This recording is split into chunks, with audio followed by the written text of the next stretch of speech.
What's up, Barbarians? Today I have the Iron Maelstrom build. This was one of my favorite builds from Season 7. Let's clear Pit 70. Alright. Iron Maelstrom. Not as good as it was last season, but let's see how good it does. I personally love this playstyle.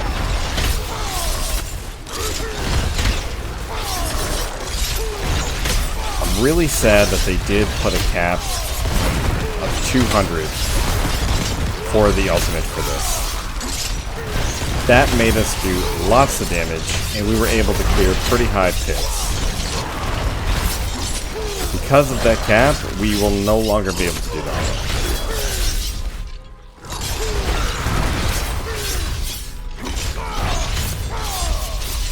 But overall, this build is really fun, and I hope they increase that cap. Once they see other builds do much higher, I really hope that they bump this up. I felt like this was super unique, and it was a really, really big change from the meta. And it didn't get a lot of attention, but it was a really good build. The actual game loop is the exact same. Steel Grasp into Iron Maelstrom. The bigger the packs, the more damage we do. Well, the faster we can kill enemies. I absolutely love this playstyle.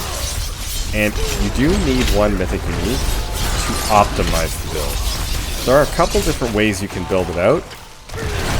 I would say this way is probably my favorite.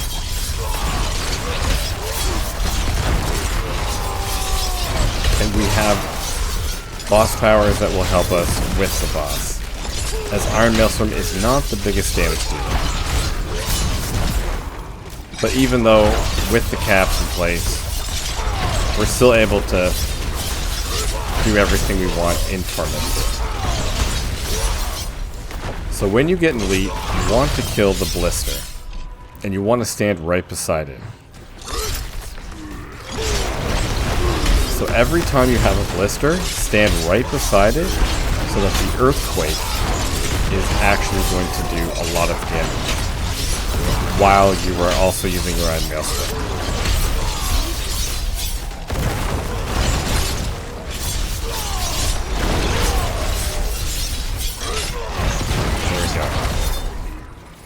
Don't even need that. And when we have a couple enemies, just try to drag them down until you can have a bigger group. This is where this build really shines.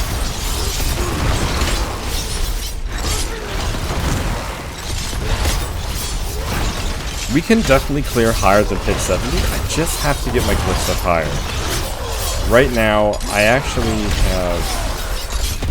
I think my lowest glyph is like 55. So there is room to grow. And we will be able to also finish masterworking our gear. We don't have full 12 out of 12 masterworking, which does make a big difference. A lot of things are 10 or 11. But that extra 25% can make a huge difference if it lands on the right stat. Okay, who is the boss? The Scourge. So what you want to do is always make sure you are standing by those blisters. You want to make sure that earthquakes are on the blisters, because we have to kill them in 15 seconds. And if you don't kill them in 15 seconds, then you don't get the bonus of the life that goes down. Now there's going to be a time where if you're struggling in the pits, we might not be able to kill them. Like right now, it kind of looks like we're not actually killing many of the blisters right now. You still do your full rotation, but make sure your earthquakes are fully on them.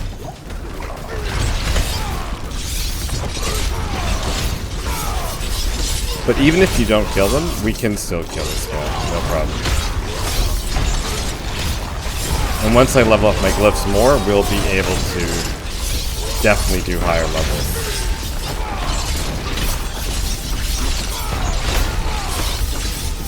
But yeah, just do that same rotation over and over. And watch his health go down. One thing I really like about Iron Maelstrom is it pretty much clean wipes everything. And it's pretty tanky too.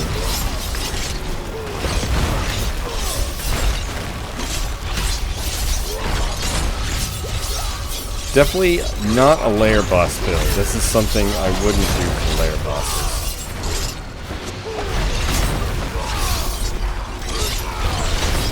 It's a rather slow boss killer.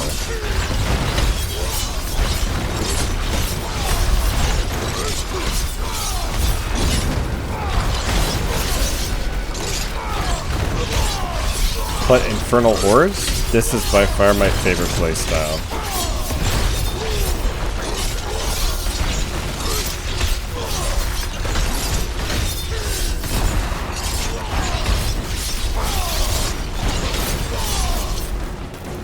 Just can kill everything. Super fascinating Infernal Hordes. Not so much the council, but we can still get the job done.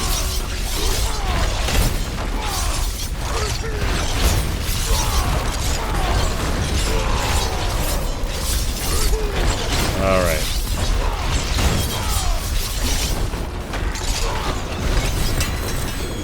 Done.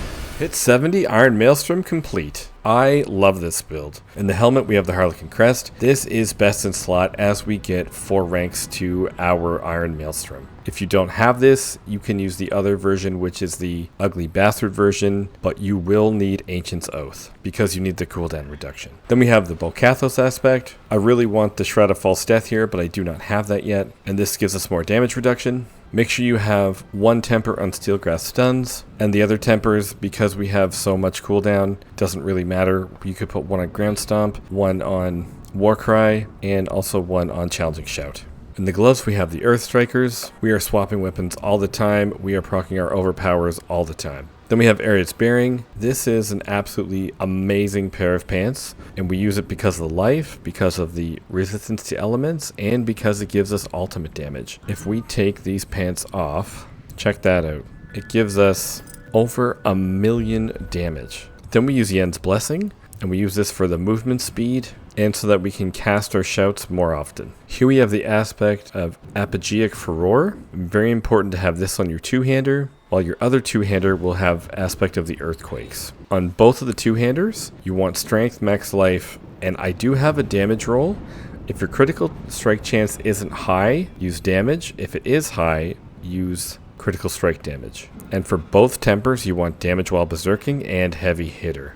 And then on your 2 one-handed weapons, you want specifically 1 to be a mace and 1 to be an axe. You want your two-hander to specifically be an axe as well. This aspect we take Battle Mad as we are swapping weapons very consistently.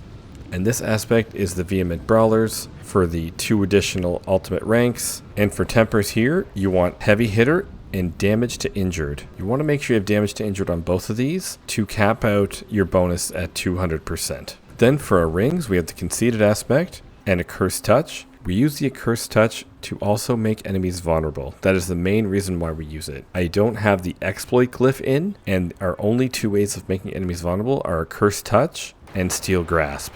And for here, you want Strength, Critical Strike Chance, and either damage, max health, or critical strike damage. And for tempers, you could have Steel Grasp cooldown, you could have Iron Maelstrom cooldown, or Warcry cooldown.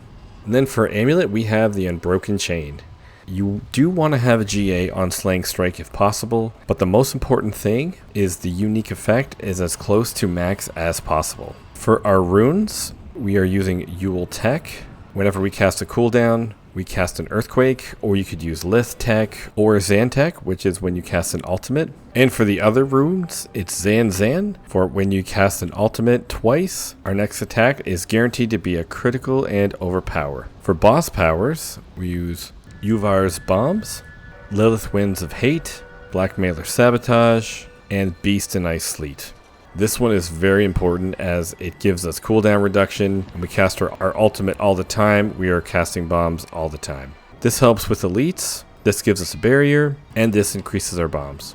Our weapon expertise is two-handed axe. For the skill tree, put 2 points in any of the basic skills. Put 1 point into pressure point to get 3 points into warpath. Take 3 points into ground stomp for strategic ground stomp, which will help our Iron Maelstrom cooldown. 3 points in imposing presence. 3 points into martial vigor. 2 points into rallying cry to make us unstoppable with enhanced rallying cry. 1 point into challenging shout. 2 points into war cry for enhanced war cry to make sure we are berserking all the time. 3 points into booming voice. 3 points into guttural yell. 3 points to aggressive resistance.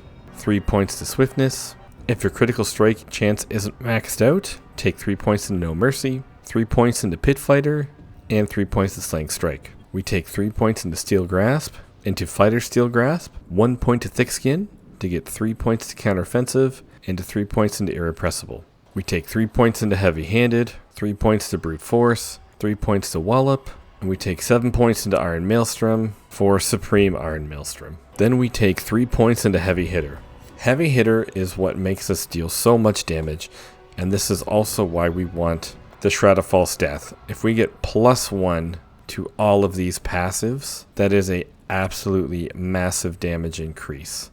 Especially Pit Fighter, Slaying Strike. As you can see, we take so many passives. Shroud of False Death would be amazing. And our key passive is Walking Arsenal. Walking Arsenal is amazing as we have that increased attack speed, crowd control duration, and also the bonuses with all of our 3 skills. For the Paragon board, our first board is Rumble. Rumble is a no-brainer because we have so many points into Heavy Hitter, even though we are using Heavy Hitter mainly to increase our Iron Maelstrom damage. Why not increase our Earthquake damage as well? Next board is Decimator, where we take Dominate. This is one of the many ways that we overpower in the build. Our third board is Weapon Master, where we take Cleaver. This is why it's important that we have 2 axes and 2 maces in this build. Our 2 out of 3 of our weapon swings are going to deal 12% increased critical strike damage. Our fourth board is Blood Rage, where we take Crusher, and this is why the 2 maces, so the other 2 out of 3 strikes, are going to do 20% bonus overpower damage. That's why we want 2 maces and 2 axes. 2 out of 3 strikes are either going to deal more overpower damage or more critical strike damage. Our last board is Bone Breaker, where we take Wrath. What's great about Bone Breaker is we do overpower. It also gives us a damage increase to our ultimate skill. That is the Iron Maelstrom build. This build is quite tanky and is decently strong. Definitely not S tier, but we have lots of room to grow. We need the Shroud of False Death, and we do not have everything masterworked. So we could do some more masterworking on all of our pieces. We could get an Unbroken Chain with more ranks into Slaying Strike. Our resistances are maxed, and we do need more critical strike chance. We have more room to grow in our glyphs, as Cleaver is only level 56, Dominate is level 60, Crusher is 65, Rumble is 70, and Wrath is 77. We definitely have room to grow, and we can definitely push higher than Pit 70. If you like Iron Maelstrom, give this build a try. If you don't have the Harlequin Crest, you will have to swap out your regular axe for Ancient's Oath. Alright guys, thanks for watching, and I'll see you guys next time.